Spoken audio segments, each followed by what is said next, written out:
পর্ব 1, ঘর জামাই। শেষ পর্যন্ত কিনা একটা পেন। সত্যি জিজু, তুমি পারো বটে। অট্ট হাসিতে ফেটে পড়ল অর্পিতা। নীলের স্ত্রী আদ্রিতার কাকাতো বোন সে। অর্পিতার তালে তাল মিলিয়ে নীলের শাশুড়ি চিত্রাও বলে উঠল, এতগুলো লোক উপহার পাঠিয়েছে, কিন্তু তোমার মতো ভিখিরি মার্কা গিফট আর অন্য কেউ দেয়নি। নিজের স্ত্রীকে ভালোবেসে একটা উপহার দিলে যে এতগুলো কথা শুনতে হতে পারে, সেটা ঠিক ভাবতে পারেনি নীল। পরপর বাক্যবাণে জর্জরিত হয়ে নীল কিছু একটা বলতে যাচ্ছিল, কিন্তু নীলকে থামিয়ে ঝংকার দিয়ে উঠল আদ্রিতা, আমি তোমার আতলামি মার্কা কথা শুনতে চাই না। একটা ঠিকঠাক গিফট কিনে দেওয়ার মুরদ নেই, আবার বড় বড় কথা। লুজার একটা। আদ্রিতা সেন সম্প্রতি একটি বিদেশি কোম্পানির সাথে ডিল ক্র্যাক করেছে। সেই সূত্রেই বাড়িতে আজ উপহারের বন্যা বইছে। এমন সময় একটা বড় বাক্স হাতে এগিয়ে এলো বাড়ির একজন কাজের লোক। দিদিমণি, এই উপহারটা বিজন দাদাবাবু পাঠিয়েছেন। বিজনের নামটা শুনেই আদ্রিতার যেমন মুখে হাসি ফুটে উঠল, তেমনি নীলের চোখে ফুটে উঠল রাগ। আদ্রিতার ইনভেস্টর কাম ফ্রেন্ড বিজনকে দু চোখে দেখতে পারে না নীল। আদ্রিতা খুশি মনে বাক্সটা খুলতেই দেখতে পেল একটা লাল পার্টি গাউন, সঙ্গে একটা ছোট্ট চিরকুট। কনগ্রাচুলেশনস আদ্রিতা, আজ সন্ধ্যায় এটা পরেই তুমি ডিল সাইন করবে, তারপর আমার সাথে ডিনারে যাবে। এই সবকিছুই বিজন করছে শুধুমাত্র তোমার সুযোগ নেওয়ার জন্য। ও ভালো লোক নয়।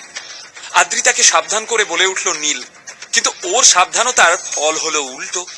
তেলে বেগুনে জ্বলে উঠল সবাই।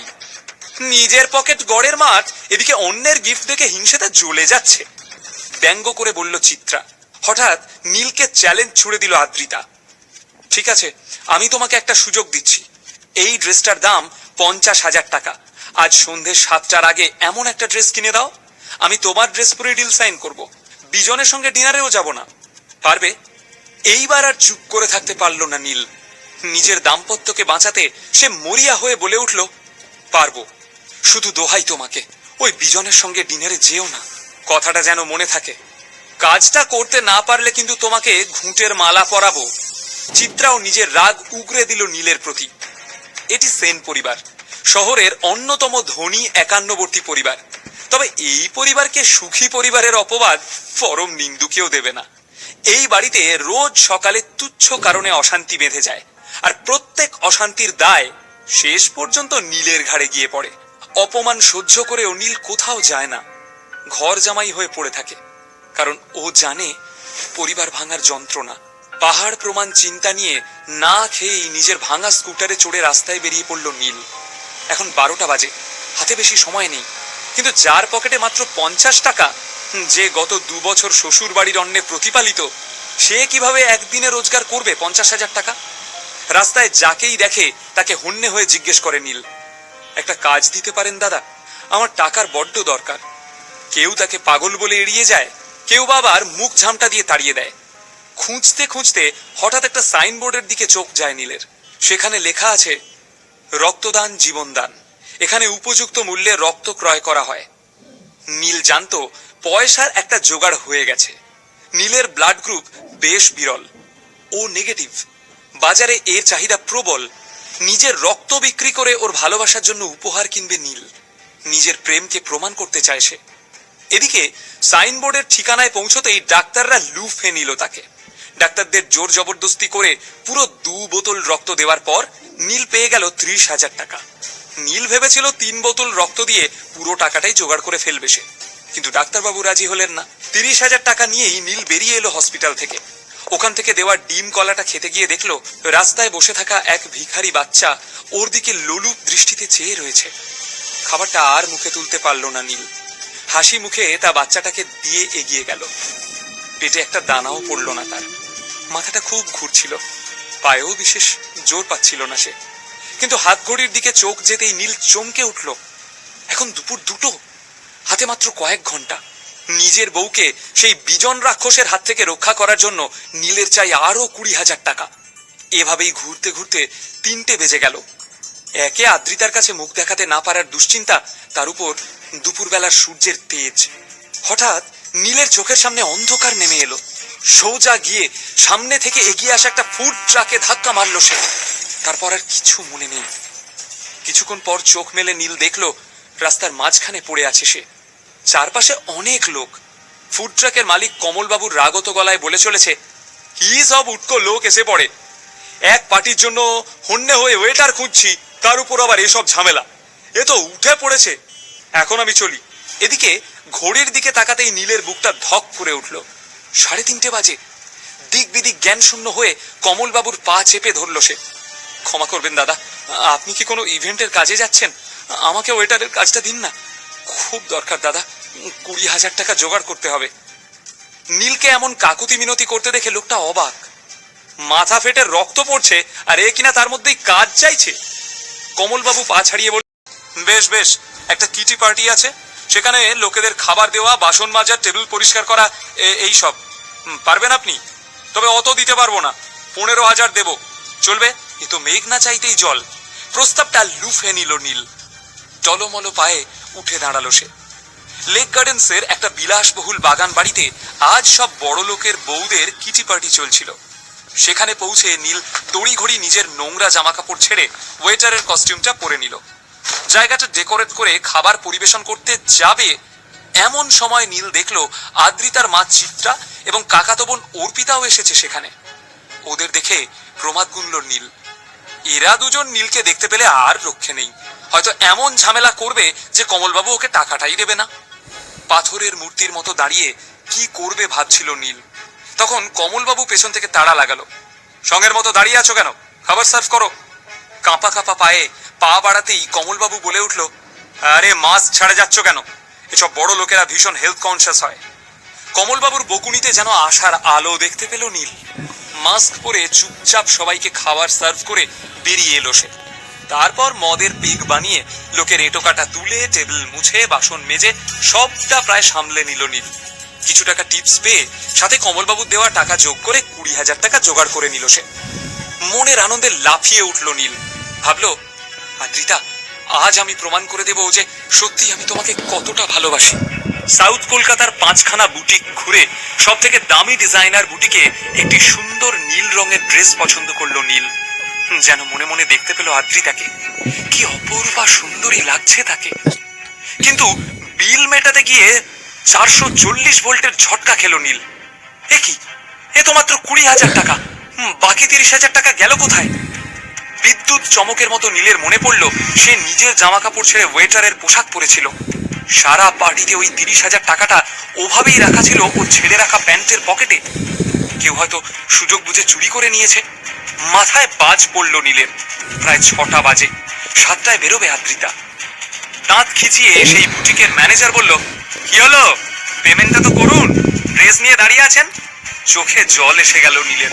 ম্যানেজারকে অনুরোধ করলো সে, দাদা, আমি পুরো টাকাটাই নিয়ে এসেছিলাম, কোনোভাবে 30,000 টাকা চুরি হয়ে গেছে, আমায় ড্রেসটা দিন, আমি বাকি 30,000 টাকা দিয়ে দেব, কথা দিচ্ছি।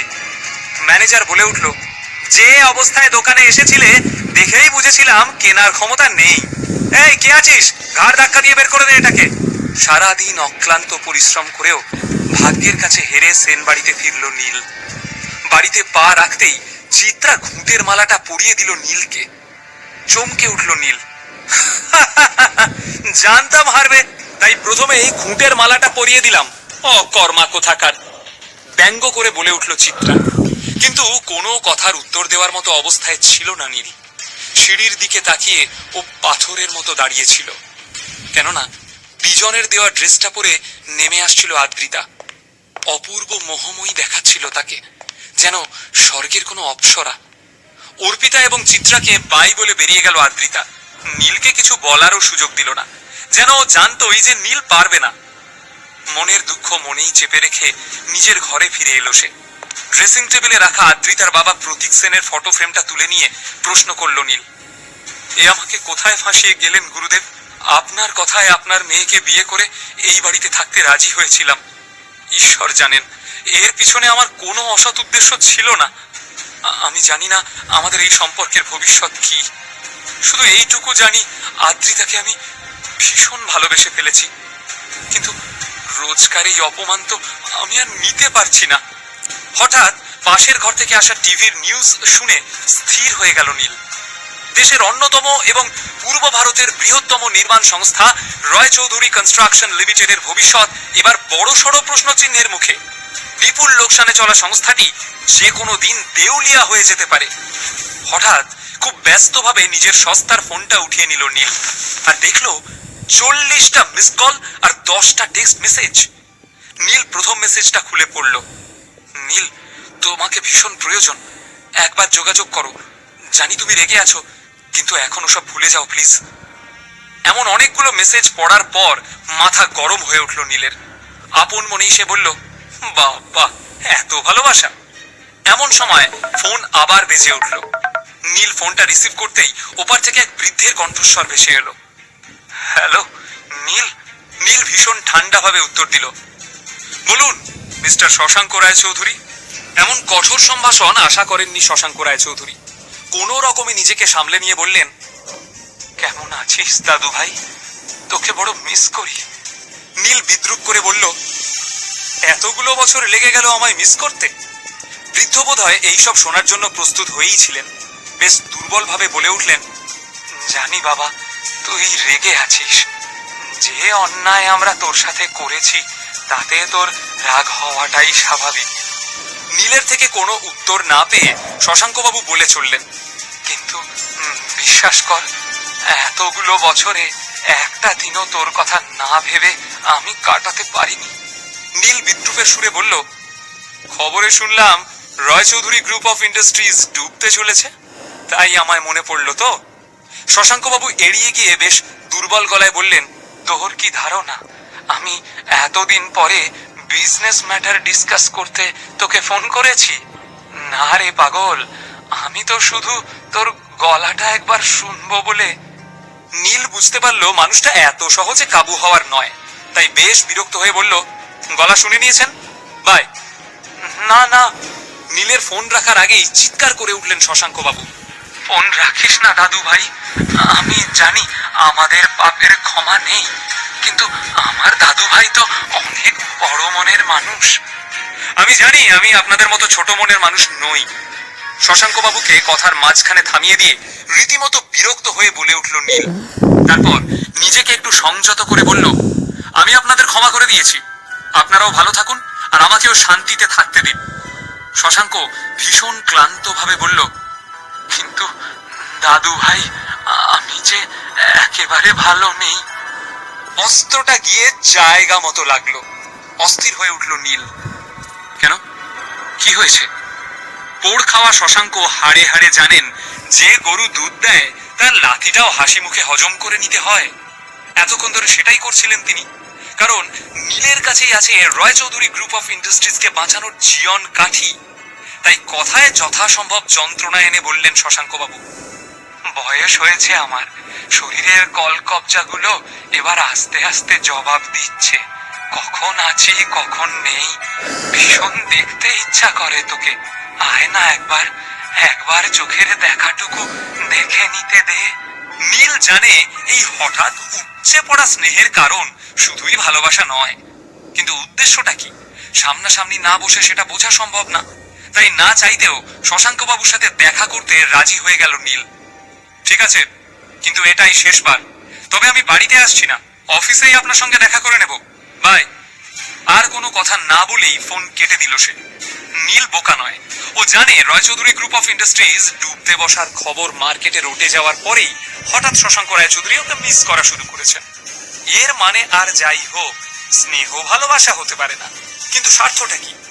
তখনই নিজের ল্যাপটপ বের করে ইন্টারনেটে রয় চৌধুরী গ্রুপ অফ ইন্ডাস্ট্রিজ সম্পর্কে যাবতীয় তথ্য সার্চ করে নিল নীল। কোম্পানির একটা গোপন তথ্য হাতে পেয়ে আনন্দে লাফিয়ে উঠল সে।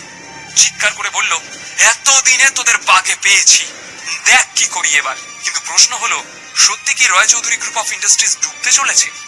এতগুলো বছর পরে হঠাৎ শশাঙ্ক রায়চৌধুরী এত মরিয়া হয়ে নীলের খোঁজ শুরু করলো কেন? নীলকে তার এত কিসের প্রয়োজন? কি এমন আছে নীলের কাছে যা দিয়ে রায়চৌধুরীর কপাল আবার খুলে যেতে পারে? আদ্রিতার ভালোবাসা কবে পাবে নীল? কবেই বা ও হয়ে উঠবে এই দুনিয়ার বস?